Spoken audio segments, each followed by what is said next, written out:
जय हिंद दोस्तों। आज फिर से आप लोगों के सामने मैं एक नई क्लास के लिए आया हूँ। पहले मैं अपना परिचय दे देता हूँ। मैं मुकेश स्वर्ण का असिस्टेंट प्रोफेसर, गवर्नमेंट कॉलेज दुबला, जशपुर जिले में मेरी पोस्टिंग है। और जैसा कि पहले की कक्षाओं में, पहले की क्लासेस में आप लोगों ने पढ़ा भी कि हम लोगों ने बीए फर्स्ट ईयर के दो पेपर्स यानी कि फिजिकल ज्योग्राफी यानी कि भौतिक भूगोल और ह्यूमन ज्योग्राफी मानव भूगोल के बारे में उसकी परिचर्चा की कि आखिर में भौतिक भूगोल और मानव भूगोल क्या है। भूगोल के दो पार्ट हो जाते हैं, जैसा कि हम लोगों ने देखा कि भूगोल आगे चल के दो भागों में बढ़ जाता है, भौतिक भूगोल और एक होता है उसका मानव भूगोल, जिसमें भौतिक भूगोल में उसके भौतिक पक्षों यानी कि प्रकृति के भौतिक पक्षों, पर्वत, पठार, मैदान आदि चीज़ों की बात की जाती है, उसका अध्ययन किया जाता है। और मानव भूगोल में मानव को केंद्रित रखकर उसका पर्यावरण के ऊपर प्रभाव के बारे में अध्ययन किया जाता है, तो ये मानव भूगोल हो जाता है। आज भौतिक भूगोल यानी कि पहला पेपर जो है बीए फर्स्ट ईयर का, जैसा आप लोग यहाँ पे देख सकते हैं, मैंने लिख रखा है यहाँ पे, मौसम और जलवायु के बारे में आज हम लोग थोड़ी सी चर्चा करते हैं। मौसम चैप्टर के बारे में बता देता हूँ। ये बीए फर्स्ट ईयर का सेकंड पेपर, फर्स्ट पेपर का ही थर्ड यूनिट का एक चैप्टर है, मौसम और जलवायु और उसके तत्व। तो मौसम और जलवायु के बारे में आज हम लोग जानते हैं। आए दिन रोजाना की बातों में हम लोग कहीं ना कहीं कि आज मौसम अच्छा नहीं है, आज बादल हैं, आज बारिश हो रही है, आज ठंड लग रही है, आज गर्मी लग रही है, इस तरीके की बात करते हैं। मौसम से संबंधित हमको खेलने जाना रहता है या कहीं हम लोगों को टूर पे जाना है, तो हम लोग सबसे पहले ये पता करते हैं कि वहाँ पे का मौसम क्या है, कैसा है। लेकिन कभी आप लोगों ने पूछा कि वहाँ की जलवायु कैसी है? नहीं पूछा होगा, कि कोई नहीं पूछता है। वहाँ का मौसम कैसा है, यही चीज लोगों के लिए मैटर करता है। लेकिन इन दोनों चीजों में अंतर है। मौसम और जलवायु ये दो अलग अलग चीजें हैं। अगर मैं बात करूं फिजिकल ज्योग्राफी के लिए मौसम और जलवायु के पक्ष की, तो मौसम और जलवायु का जो पक्ष है वो भौतिक भूगोल में और मानव पे सबसे ज्यादा स्पष्ट परिलक्षित होने वाला ये विषय है, मौसम और जलवायु। इसके बहुत अलग अलग तत्व हैं जो प्रभाव डालते हैं मानव पर और उसके पृथ्वी पर रहने वाले जो भी निवासी हैं। सिर्फ मानव की मैं बात नहीं कर रहा हूँ, उसमें पेड़ पौधे, जीव जंतु सभी हैं। उन पे सबसे ज्यादा स्पष्ट परिलक्षित होने वाले जो लक्षण हैं वो मौसम और जलवायु के प्रभाव के कारण ही होते हैं। हमारे कद काठी से लेके हमारा रंग, जानवरों का प्रकार, पेड़ पौधों का प्रकार, उनकी पत्तियां छोटी हैं कि बड़ी हैं, ये सारा का सारा ये मौसम और जलवायु के तत्व जो हैं यही निर्धारित करते हैं और यही आज हम लोगों का टॉपिक भी है। तो चलिए मौसम और जलवायु के बारे में जानना शुरू करते हैं। सबसे पहले इन दोनों की परिभाषाएं देख लेते हैं। तो सबसे पहले अगर परिभाषा की बात करें मौसम और जलवायु की, सबसे इसकी जो सिंपल परिभाषा है वो आप लोगों को देखने के लिए मैं बताता हूं। मौसम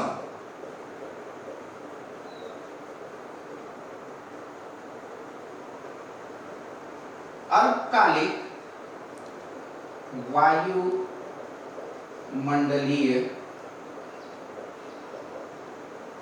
दशाओं के योग को मौसम कहते हैं।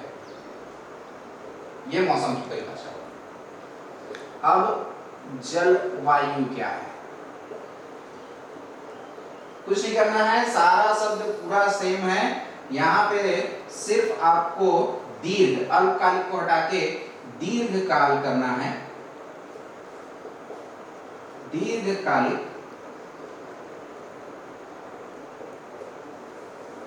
मंडलीय दशाओं के योग को जलवायु।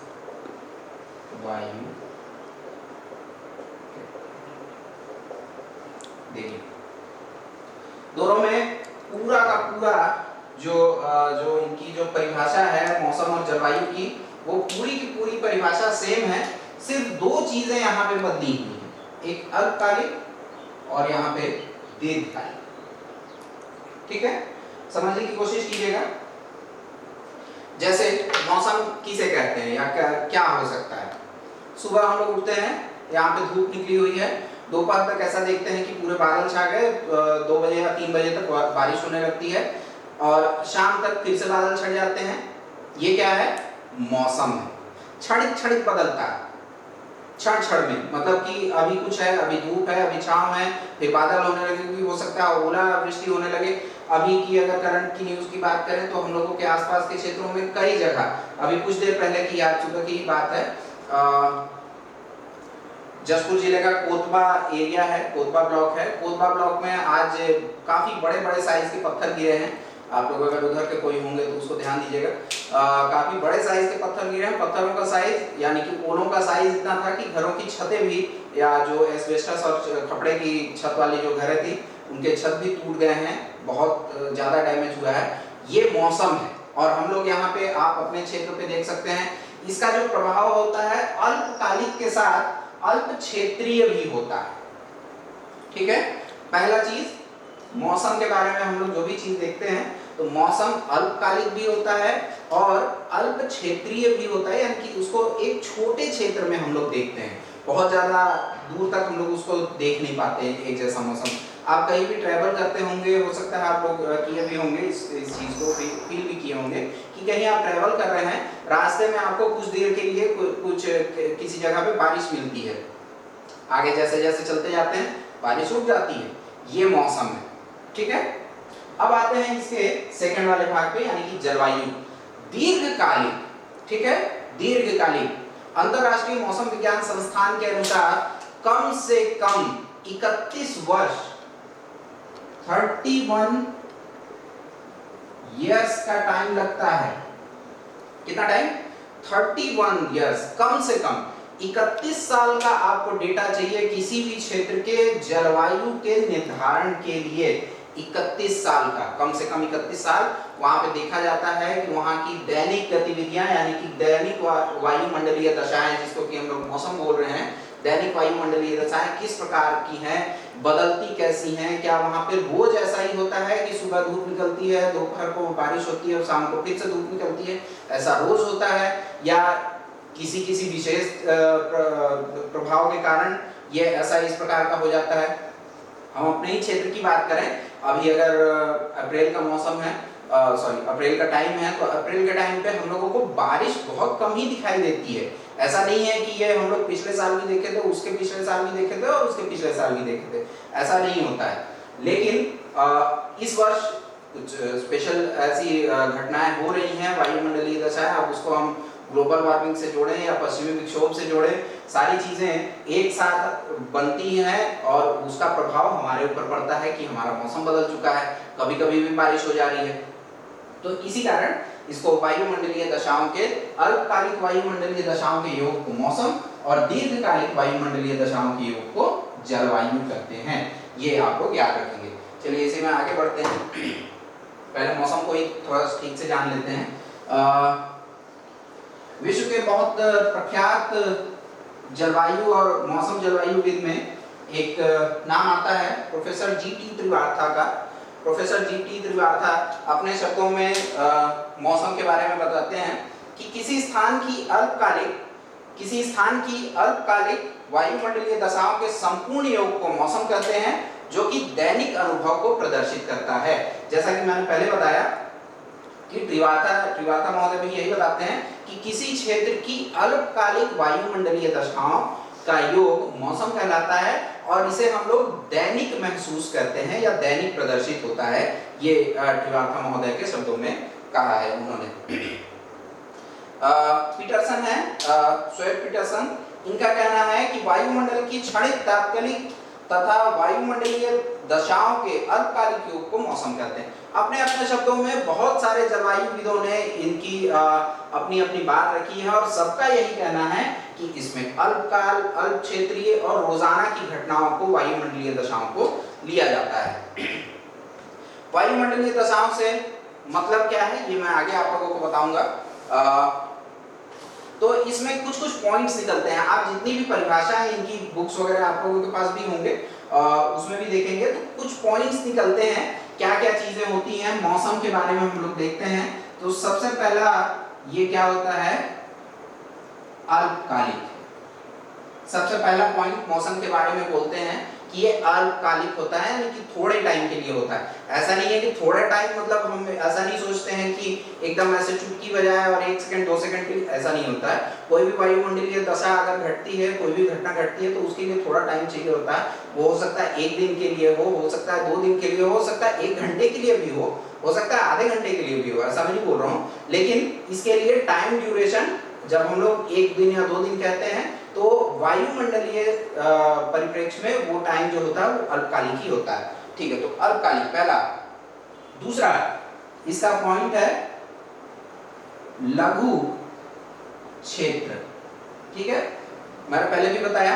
तो पहला पॉइंट है अल्पकालिक, दूसरा क्षेत्र है लघु क्षेत्र, यानी कि अल्प क्षेत्र छोटे क्षेत्र में कुछ किलोमीटर के लिए होता है। हो सकता है आपके ही शहर में एक उत्तरी भाग में वर्षा हो रही हो, पश्चिमी भाग खुला हुआ हो और दूसरे भाग में वहां पे बादल हो, इस प्रकार का भी हो सकता है। तो ये अल्प क्षेत्रीय भी है।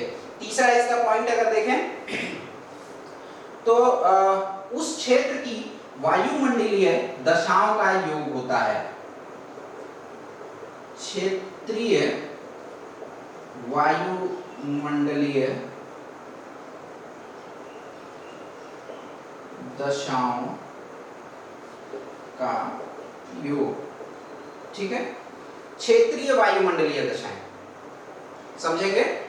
उस क्षेत्र में सूर्य का प्रकाश कितना पड़ रहा है, उस क्षेत्र में जो वनस्पति की मात्रा है वो कैसी है, क्या सघन वन है, क्या वहां पे जल की मात्रा जो है वो अन्य क्षेत्रों से ज्यादा है या कम है, क्या वो क्षेत्र रेगिस्तानी है, क्या वहां पे जल एकदम भी नहीं है, ऐसा ऐसा ये क्षेत्रीय वायुमंडलीय दशाएं हैं जिनको हम लोग प्रदर्शित करते हैं, इनका भी प्रभाव पड़ता है। अगला जो पॉइंट है ये क्षण क्षण परिवर्तित होता रहता है और ये 3 पॉइंट में आप इसको अच्छे से समझ सकते हैं, बाकी थोड़ा सा रिपीटेशन ही है। तो ये मौसम के बारे में हम लोग इतना जान लिए। ठीक है, अब इसका जो दूसरा भाग है वो जब जलवायु समझेंगे तो उसको और अच्छे से हम समझ पाएंगे। जलवायु को देखते हैं।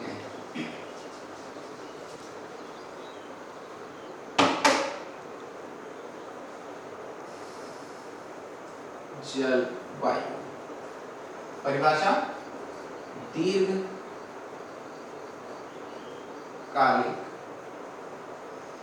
वायु मंडलीय दशाओं के योग को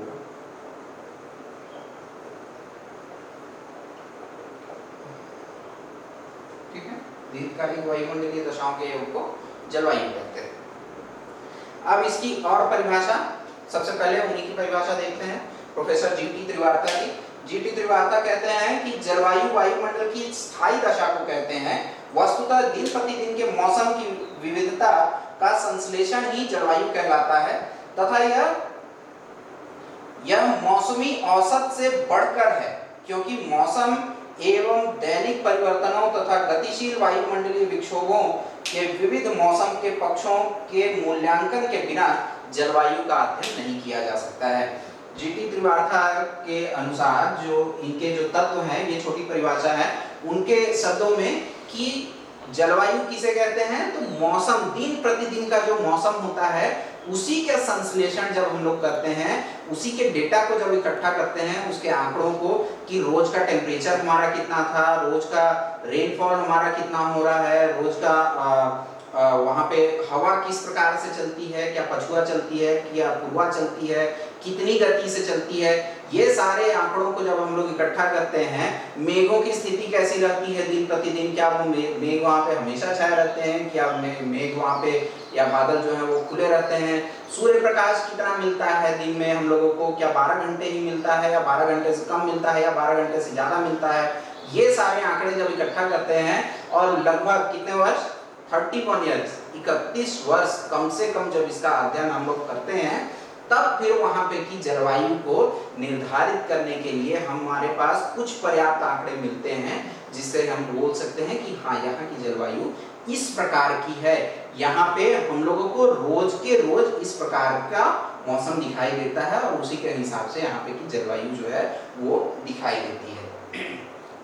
इसी के अलावा इवार्का के अलावा और भी हैं, क्रिशविल्ड है, बेरी चोले हैं, पोपे डिलोंग हैं, ये सारे लोग भी जलवायु के तत्वों की विवेचना करते हैं और अपने अपने शब्दों में इन्होंने अपने जलवायु की परिभाषा बताई है।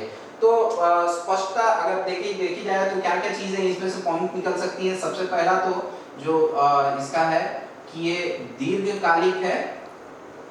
पहला पॉइंट इसमें आप लोग याद रखेंगे कि जलवायु, अगर आप लोगों से क्वेश्चन आ जाता है कि मौसम और जलवायु में परिवर्तन बताइए, तो यहाँ से ही कुछ पॉइंट तो इसके परिभाषा से ही निकल सकते हैं। पहला पॉइंट है कि ये मौसम जो होता है वो अल्पकालिक होता है, जलवायु जो है वो दीर्घकालिक है। फिर ये दूसरा पॉइंट भी उसी के हिसाब से, ये क्षेत्रीय ना होकर ये दीर्घ प्रदेशीय होता है। दीर्घ प्रदेशीय, प्रदेशीय का मतलब एक बहुत बड़ा एरिया ये कवर करता है, एक ही प्रकार की जलवायु, वो कई हजार कई लाख किलोमीटर तक का एरिया हो सकता है जिसपे ये अपना प्रभाव, एक ही प्रकार की हम लोगों को जलवायु दिखाई देगी। फिर चौथा पॉइंट, ये औसत मौसम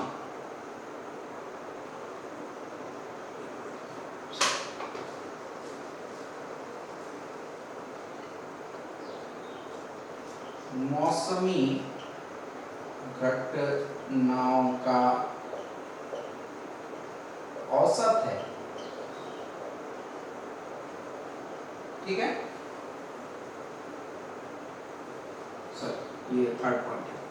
तो ये मौसमी घटनाओं का औसत है और इसके आधार पर जलवायु का निर्धारण किया जाता है।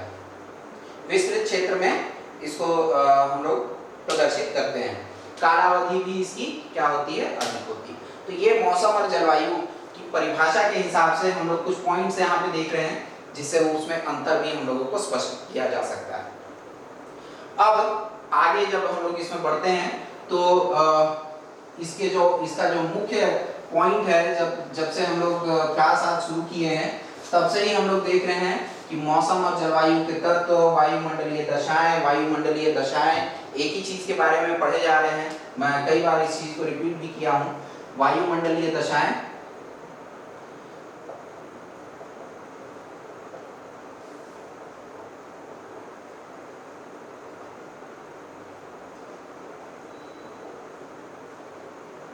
मौसम और जलवायु के तत्व, ठीक है। ये कई बार मैं रिपीट भी किया अपनी क्लास, अपने आवाज में कई बार मैं बोला भी हूँ आप लोगों को कि मौसम और जलवायु, मौसमी घटनाएं, वायुमंडलीय दशाएं, ये क्या है आखिर में, कौन सी वायुमंडलीय दशाएं हैं, कौन से वायुमंडलीय तत्व हैं, इन्हीं के बारे में हम लोगों को अब आगे जानना है। क्या क्या होता है कि जब वायुमंडलीय दशाओं की हम लोग बात करते हैं तो सबसे पहला जो रीजन है या सबसे पहला जो कारक है, जो हमारी पृथ्वी, जो अपने सौरमंडल की बात करें, अंतरिक्ष की तो बात नहीं करते हैं, सौरमंडल की ही अगर बात करें तो पहला जो हमारा कारक है जिसके चलते पृथ्वी पर जीवन उत्पन्न हुआ वो है सूर्य। ठीक है, सूर्य का 1/2 हिस्सा, सूर्य से जो ऊर्जा किरणें निकलती हैं, जो उसका प्रकाश है, सूर्य के प्रकाश का 1/2 अरबवां भाग पृथ्वी को मिलता है। मतलब समझ लीजिए कि आप ये लाइट, ये डॉट जो मैं बोर्ड पे बना रहा हूँ, ये भी बड़ा हो जाएगा अगर सौरमंडल के परिप्रेक्ष्य में हम पृथ्वी की बात करें तो। इससे भी छोटी इकाई है हमारी पृथ्वी, और सूर्य से जो उसकी एनर्जी निकलती है वो पृथ्वी तक पहुंचती है 1/2 अरबवां भाग। ठीक है, तो सबसे पहला जो इसका तत्व है वो क्या है, सौर विकिरण, सौर ऊर्जा कह सकते हैं इसको हम लोग, सौर प्रकाश कह सकते हैं।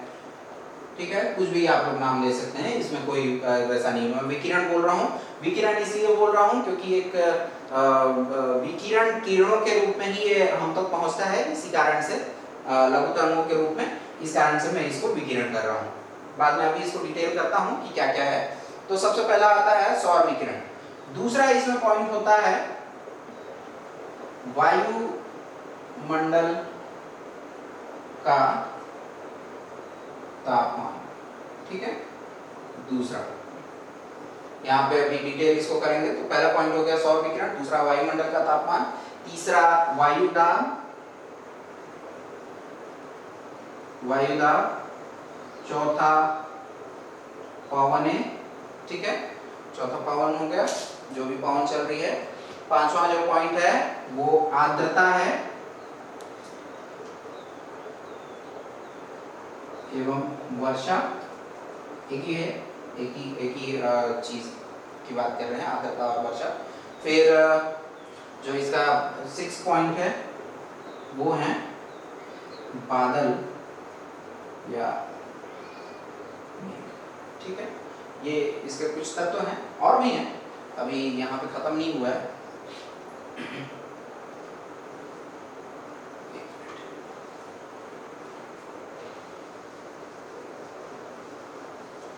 सारी चीजों को बोर्ड पे लिख देना ही ठीक रहेगा।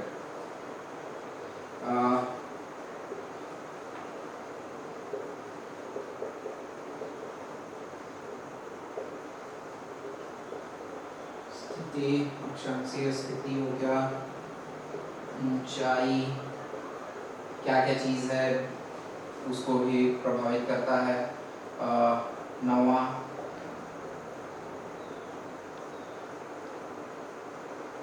स्थिति, ठीक है, जल थल की स्थिति हो गई। और इसके अलावा समुद्र से दूरी,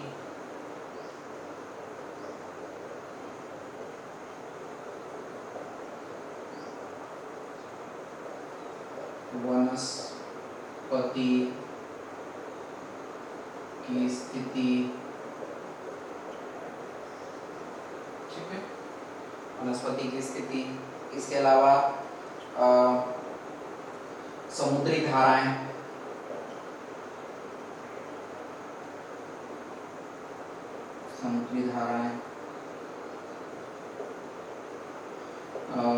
चक्रवात एवं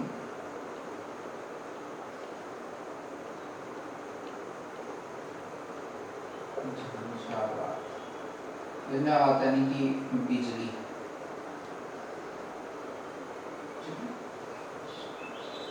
पॉइंट्स आप लोगों के सामने हैं। क्या क्या तत्व और किन वायुमंडलीय दशाओं के बारे में हम लोग अभी बात कर रहे थे। बार बार मैं बोल रहा था मौसम और जलवायु के तत्व, वायुमंडलीय दशाएं। तो ये तत्व हैं, ये पॉइंट्स हैं जो कि वायुमंडल की दशा को या मौसम और जलवायु को प्रभावित करते हैं। सबसे पहले से ही शुरू करते हैं, सौर विकिरण, ठीक है। सौर विकिरण से मतलब है कि कितना हम लोगों को सूर्य का प्रकाश मिलता है। अब जैसा कि मैंने पहले बताया कि सूर्य प्रकाश की सूर्य का 1/2 अरबवां हिस्सा पृथ्वी को मिलता है, लेकिन वही जो हिस्सा है वही हम लोगों के लिए बहुत ज्यादा मात्रा में हो जाता है। तो मैं इधर का वो कर देता हूँ, बाद में आप लोग देखेंगे इसको बाद में। तो कैसे प्रभावित करता है, मान लीजिए कि ये सूर्य है, इधर से ये प्रकाशित हो रहा है, ठीक है। सूर्य से किरणें निकल रही हैं और ये हमारी पृथ्वी तक पहुंचती हैं, ठीक है।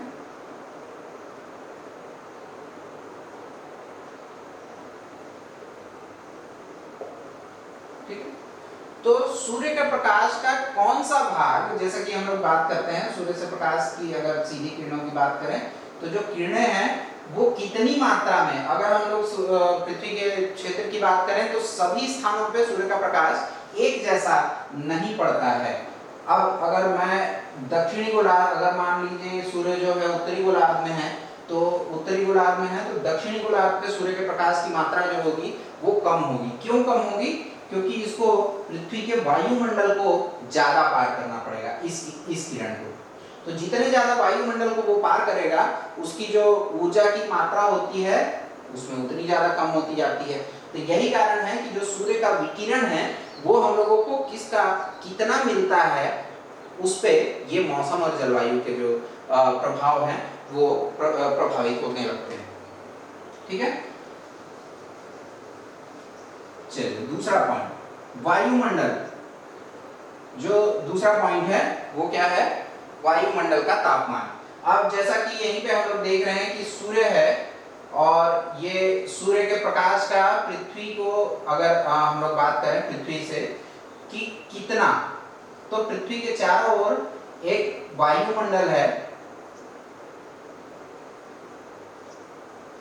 सूर्य से इधर सीधी किरणें जो हैं वो आ रही हैं और पृथ्वी के वायुमंडल से पृथ्वी पे टकराने से पहले ही ये टकरा जाती है। ठीक है, तो जो टकराती हैं तो वायुमंडल में भी बहुत सारी गैसेस हैं, carbon dioxide, carbon monoxide, sulphur dioxide, CFC और भी बहुत सारी गैसें हैं। जल वाष्प के कण होते हैं, वो क्या करते हैं, सूर्य प्रकाश से उसकी एनर्जी कुछ कुछ ले लेते हैं। ठीक है, और यही तत्व जो है वो वायुमंडल को धीरे धीरे गर्म कर देते हैं। ये तो ऊपर की बात हो गई। पृथ्वी से जब सूर्य प्रकाश की किरणें टकराती हैं लघु विकिरण के रूप में, तो ये फिर वापस जो है वायुमंडल में जब जमीन गर्म हो जाती है तो फिर उसमें से गर्मी निकलती है और वो भी धीरे धीरे वायुमंडल को गर्म करने लगती है। ठीक है, तो ये भी तापमान भी महत्वपूर्ण है कि वायुमंडल उस क्षेत्र का कितना गर्म है। जैसे कि अगर बात करें, अगर कोई रेगिस्तानी क्षेत्र है जहाँ पे दूर दूर तक कोई पेड़ पौधे नहीं है, तो वहां पे का वायुमंडल क्या होता है, जल्दी गर्म हो जाता है। सूर्य का प्रकाश आता है, धरातल से टकराता है और धरातल से टकराने के बाद वो सीधा सीधा ऊपर उठ जाता है और अपने आसपास के वायुमंडल को धीरे धीरे, ये सरफेस है यहाँ पे से आया और ये वायुमंडल की परतों को धीरे धीरे गर्म करने लगा। ठीक है, और गर्म वायु धीरे धीरे ऊपर उठने लगती है। ऊपर उठ के वो जो ठंडी हवा होती है उसको नीचे करती है, फिर वो गर्म होने लगता है। तो ऐसे करके वायुमंडल का तापमान धीरे धीरे गर्म होने लगता है। ये मौसम और जलवायु पर प्रभाव डालता है। ठीक है, तीसरा पॉइंट, वायु का दाब, एटमॉस्फेरिक प्रेशर इसको हम लोग बोलते हैं। प्रेशर क्या है, जैसा कि हम लोग जानते हैं कि हमारे चारों ओर वायुमंडल फैला हुआ है और उस वायुमंडल का, उस वायु का भी भार है। ठीक है, और वो हमारे ऊपर दबाव डालती है। ठीक है, तो वो वायुमंडल दबाव किस प्रकार से डालती है, जैसा यहाँ पे हम लोग देख रहे थे, ये सूर्य प्रकाश आया, ये क्या होगा कि ये यहाँ के वायु को क्या कर देगा, गर्म कर देगा। ये धरातल है, इसको गर्म कर देगा और धीरे धीरे ये गर्म वायु क्या होने लगेगी, ऊपर की ओर जाने लगेगी और यहाँ की जो ठंडी वायु होगी वो क्या होगी, नीचे की ओर आने लगेगी। एक टाइम ऐसा आएगा कि इस क्षेत्र की, जब सूर्य प्रकाश खूब ज्यादा पड़ने लगता है तो इस क्षेत्र में क्या हो जाता है कि यहाँ पे की वायु जो होती है वो गर्म हो जाती है। और गर्म होने के जब हम लोग देखते हैं, सिंपल एग्जांपल ले सकते हैं चाय की केतली का, जब उसमें पानी को हम लोग बहुत ज्यादा गर्म कर देते हैं तो भाप ऊपर की ओर उठने लगती है। ठीक है, लेकिन वही भाप जब जम जाती है तो फिर क्या होने लगता है, नीचे की ओर आने लगता है। यही वाला सिद्धांत यहाँ पे भी चलता है। तो वायु जब गर्म हो जाती है तो ऊपर उठ जाती है। ठीक है, अब यहाँ पे से जब ऊपर उठ जाती है तो इस क्षेत्र में क्या हो जाता है, निर्वात हो जाता है। ये जगह हो जाती है क्या, खाली। यहाँ पे निर्वात हो गया, बिल्कुल निर्वात नहीं होता है, लेकिन यहाँ पे इस प्रकार की स्थिति बन जाती है कि जो टेम्परेचर, जो एटमॉस्फेरिक प्रेशर है वो क्या होने लगता है, कम हो जाता है। और इसी को हम लोग वैज्ञानिक भाषा में बोलते हैं वायुमंडल का दबाव कम होना। जब यहाँ पे वायुमंडल का दबाव जो होता है वो कम हो जाता है तो चारों तरफ से यहाँ पे हवाएं आने लगती हैं। चारों तरफ से मेरा मतलब है कि जिस क्षेत्र में यहाँ इस क्षेत्र से वायुमंडल का दबाव जो होगा वो ज्यादा होगा, उस क्षेत्र से यहाँ पे हवाएं आने लगेंगी। ठीक है, तो ये वायुमंडल का दबाव है। अब वायु जो अपने साथ चलेगी, वहीं पे हम लोग अगला चीज देखेंगे कि ये आर्द्रता और वर्षा ये कैसे काम करेगी। मान लीजिए कि इसके अगल बगल में कहीं पे समुद्र है या कोई बड़ी झील है या कोई बांध, ठीक है, तो वहां से जो चलने वाली हवाएं हैं वो अपने साथ क्या लेके आएंगी, आर्द्रता। ठीक है, सूर्य का प्रकाश वहां भी चमक रहा है, जब सूर्य का प्रकाश पानी पे पड़ेगा तो वो क्या होगा, वाष्पीकृत होगा और वहां की वायु क्या हो जाएगी, भारी हो जाएगी। वायुमंडल का जो दबाव रहेगा वहां पे कम बढ़े रहेगा और यही वायु धीरे धीरे खींचते हुए इस क्षेत्र में आ जाती है। अब यहाँ पे का जो वायुमंडल का जो दबाव है उसमें आर्द्रता जो है वायु उसमें ज्यादा है, आर्द्रता यहाँ पे की वायु में कम है। और यहीं पे आने के बाद क्या होता है, यहीं पे सब मिक्सअप होने लगता है। एक तरफ ठंडी जलवायु एक तरफ ठंडी वायु और दूसरे तरफ गर्म वायु, ये आपस में टकराते हैं और इन्हीं की वायुमंडलीय दशाओं का जो दाब है उसका मिक्सअप यहाँ पे होता है और यहाँ पे एक अलग प्रकार की वायुमंडलीय जो दशा है वो जन्म लेती है और इसी को हम लोग मौसम बोलते हैं। हो सकता है यहाँ पे की आर्द्रता यहाँ पे वर्षा करा दे, जो इधर से आई है वो यहाँ पे वर्षा करा दे, ठीक है। ये अगला पॉइंट देखें तो बादल या मेघ वो भी निर्भर करता है। हो सकता है आप जिस क्षेत्र में रहते हैं वहाँ पे बादल और मेघ ना हो, लेकिन वहाँ से कुछ किलोमीटर दूर, कुछ 100 किलोमीटर 200 किलोमीटर दूर वहाँ पे आसपास में एकदम बादल छाए हुए हों, और अगर बादल छाए हुए हों तो वहाँ पे की जो वायु होगी और वहाँ पे का जो प्रेशर होगा वो बढ़ा हुआ रहेगा, वायु का ज़्यादा होगा, आपके क्षेत्र में कम हो जाएगा, तो उस क्षेत्र से आपके तरफ यहाँ पे जो आर्द्रता भरी पवने हैं वो आने लगेंगे, बादल जो हैं वो खींचने लगेंगे किस क्षेत्र में कैसा, तो इस प्रकार से यहाँ पे ये काम करते हैं। अगला जो पॉइंट है अक्षांशीय स्थिति, ये जो है ये जलवायु और मौसम को सबसे ज्यादा प्रभावित करने वाली स्थितियों में से एक है सूर्य प्रकाश के बाद। अक्षांशीय स्थिति जैसा कि हम लोग जानते हैं, पृथ्वी को अगर दो भागों में हम लोग बांट दें, ये अक्षांश हैं, काल्पनिक रेखाएं आप लोग सब कोई देखे होंगे, ऐसे कुछ आड़ी आड़ी रेखाएं पृथ्वी के ग्लोब को जब देखेंगे तो पृथ्वी को गोल गोल चारों तरफ से काटती जाती हैं, इन रेखाओं को कहा जाता है अक्षांश रेखा, ठीक है। दो गोलार्धों में बीच की जो रेखा है विषुवत रेखा, वो पृथ्वी को दो गोलार्धों में बांट देती है और इन्हीं गोलार्धों में जो सूर्य है वो ऊपर नीचे होते रहता है, सॉरी सूर्य नहीं होता है, वो एक्चुअल में पृथ्वी होती है, लेकिन हम लोग उसको मान लेते हैं कि सूर्य अभी उत्तरी गोलार्ध में और पृथ्वी जो है अभी दक्षिणी गोलार्ध में है, ऐसा उसकी चर्चा हम लोग बाद के चक्कर में करेंगे, ठीक है। तो यहाँ से यहाँ जाते तक 23.5 डिग्री की ऊपर की रेखा, इसको बोलते हैं कर्क रेखा, ये मकर रेखा, ऐसे ऐसे करके यहाँ पे नॉर्थ पोल तक हम लोग पहुंच जाते हैं और इधर साउथ में साउथ पोल तक पहुंच जाते हैं, ठीक है। तो सूर्य जो है वो जब चमकता है तो इन्हीं अक्षांशीय रेखाओं के आधार पर उसमें सूर्य का प्रकाश जो है वो पड़ता है। मैं इधर से ही शुरू कर लेता हूँ।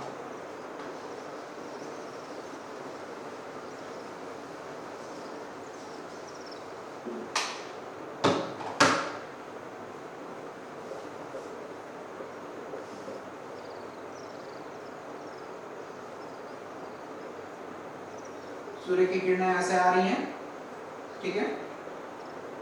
अब हम जानते हैं कि हमारे चारों ओर क्या है, वायुमंडल है, वायुमंडल की परतें पहले सूर्य से टकराती हैं, सूर्य के प्रकाश से मिलती हैं और वो भी गर्म होने लगती है, और उसके बाद फिर ये जो बीच की रेखा है, यहाँ कहने का मतलब है कि जो बीच की रेखा है यानी कि पृथ्वी का जो बीच का भाग है उसको सबसे ज्यादा सूर्य का प्रकाश मिलता है, ठीक है। सूर्य का प्रकाश यहाँ पे ऐसे जा रहा है, इधर जैसे जैसे ये पोल तक जाता है ये क्या हो जाता है, तिरछा हो जाता है, ठीक है। तो तिरछा होने के कारण इसकी जो वायुमंडल को पार करने की जो मात्रा होती है, वायुमंडल की मात्रा, वो इसको ज्यादा मिलती है, जिसके चलते सूर्य के प्रकाश में जो ऊर्जा की मात्रा है वो धीरे धीरे कम होने लगती है। यही कारण है कि जो हमारे उत्तरी गोलार्ध और दक्षिणी गोलार्ध है वो हमेशा किससे, बर्फ से ढके रहते हैं, ठीक है। ये अक्षांशीय स्थिति को प्रदर्शित करता है कि कैसे सूर्य का प्रकाश जो है वो सभी अक्षांशों पे एक जैसा नहीं पड़ता है, और इसी के चलते कहीं जो बीच का जो भाग है यानी कि जो भूमध्य रेखा है जिसको हम लोग बोलते हैं विषुवत रेखा, वहां पे कभी भी बर्फ नहीं जमती है, और जो उत्तरी गोलार्ध और दक्षिणी गोलार्ध है वहां पे कभी भी ग्रीष्म का मौसम नहीं आता है।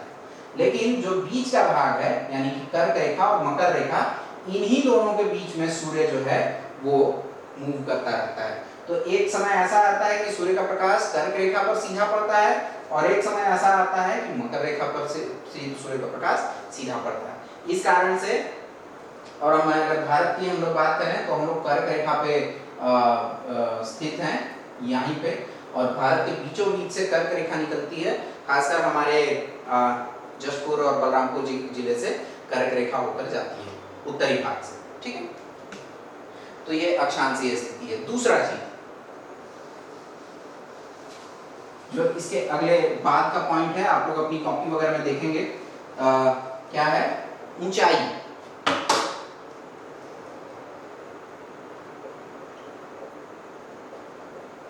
ठीक है, ऊंचाई। अब ये कैसे प्रभावित करता है हम लोगों के जो मौसम और जलवायु है उसको कैसे प्रभावित करता है। तो मैं इस प्रकार से एक चित्र से समझाने की कोशिश करता हूँ कि आखिर में ये कैसे होता है, ठीक है। ये मैदान है, ये पर्वत है, और ये मान लीजिए सागर क्षेत्र है, ठीक है।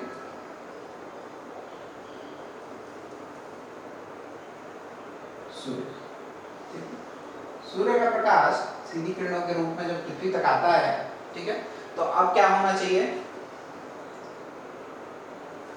सबसे पहले किस पे पड़ना चाहिए, सबसे पहले तो इस पर्वत पे पड़ना चाहिए।